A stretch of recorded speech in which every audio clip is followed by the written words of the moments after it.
Good afternoon, everyone. Today my question is, should Bihar implement a universal basic income? The Basic Income Earth Network defines UBI, or Universal Basic Income, as an income paid to all community members on an individual basis without means of test. This means that citizens will be paid each an equal stipend regardless of their socioeconomic status. In the stimulus materials, Derek Thompson, senior editor of The Atlantic magazine, argues that the phenomenon of technology replacing jobs in the workforce has created a huge wealth gap. He proposes a UBI policy as a solution to this inequality. This point about rampant wealth inequality resonates with the Indian state of Bihar, which is known to be on the lower end of India's notorious wealth inequality. A study done by the World Bank shows that a disproportionate percentage of India's poor live in Bihar. Government reports reinforce this, stating that 70% of Bihar's population lives below the poverty line. Hence, I applied Thompson's solution to Bihar's inequality and explored whether it should independently implement the UBI policy.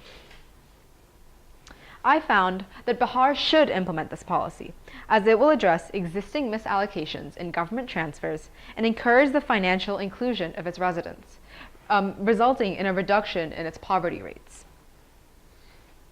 However, government reports measure Bihar's population to be 104 million, which is too large to provide a stipend to every single person.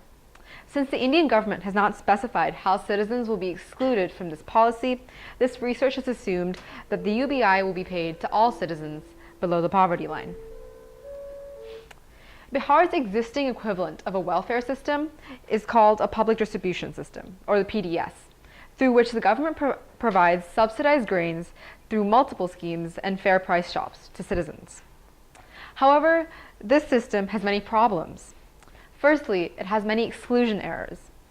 Madhura Swaminathan, specialist on grain policy, defines exclusion errors as when eligible citizens don't receive government transfers. She estimates the overall rate of exclusion in Bihar to be 60%.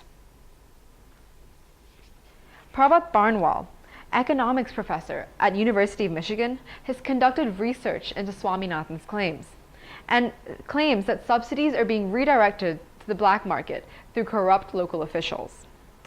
Prime Minister Narendra Modi has attempted to tackle this exclusion this leakage by introducing the Aadhaar identification system. But Bihar has only linked 0.13% of its welfare schemes, as stated by the Economic Times. Hence, subsidy diversion is particularly rampant due to the difficulties in identifying eligible citizens. Furthermore, Swaminathan also found that populations of scheduled castes and agricultural laborers are disproportionately excluded from the PDS. Scheduled castes were historically regarded as untouchables, and Swaminathan found that 70% of them were excluded. This is higher than the rate at which the population in general is excluded, which is 60%. Similarly, she also found that the exclusion of agricultural laborers is 71%. And as shown on this graph, the rate of exclusion for agricultural laborers is over 70%. However, implementing the UBI policy will help to alleviate these problems. Firstly, a UBI policy will prevent the rampant discrimination of the PDS by providing stipends to all citizens regardless of their social status. This will eliminate the economic marginalization of scheduled castes and agricultural laborers. Secondly, the multiple welfare schemes in the PDS complicates the process of introducing the Aadhaar identification system. However, since the UBI is only one scheme, linking it to the Aadhaar should be much easier, hence making citizen identification more accurate. Lastly, the stipends will be paid directly into citizens' bank accounts, thereby reducing the number of intermediary officials involved. Although this could possibly create inclusion errors where non-eligible citizens are provided with stipends, a UBI scheme will prevent the diversion of stipends into the black market. However, instituting a UBI policy requires Bihar to rapidly develop its existing financial infrastructure to implement a policy called universal banking. Anil Khandelwal, retired bank chairman, summarizes universal banking as a banking system made up of large-scale banks that operate extensive networks of branches. However, Bihar's current state of financial infrastructure is far from meeting this definition, and the National Institute of Bank Management ranks Bihar as the second least financially inclusive state in India.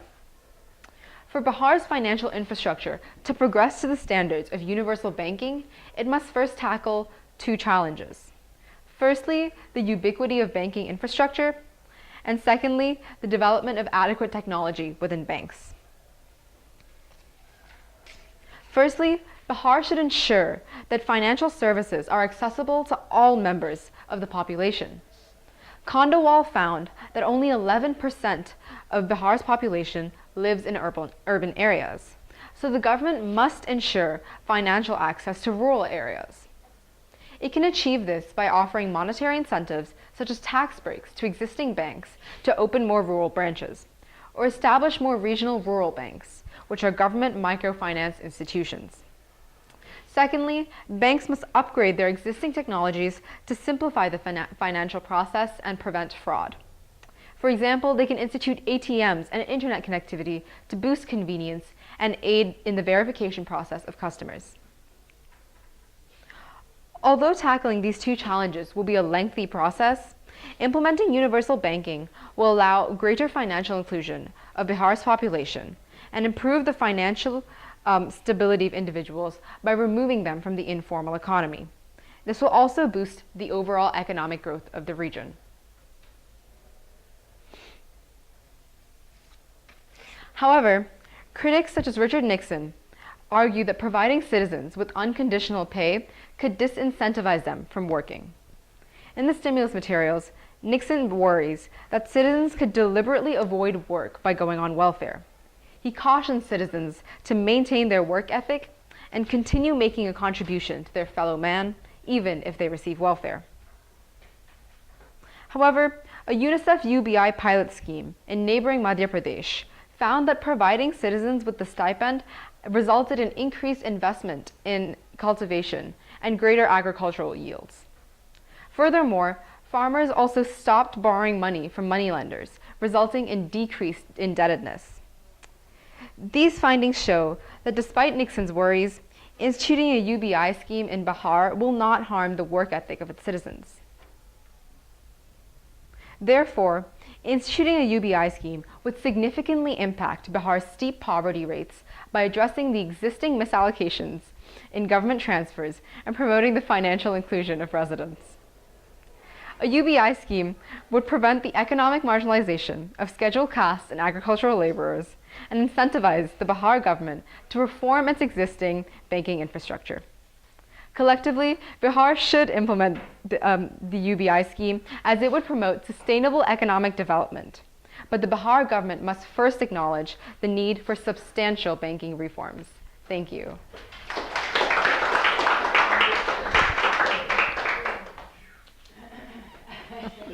Okay, Vedika, can you describe for us the evolution of your research question, what the process was like? Yes.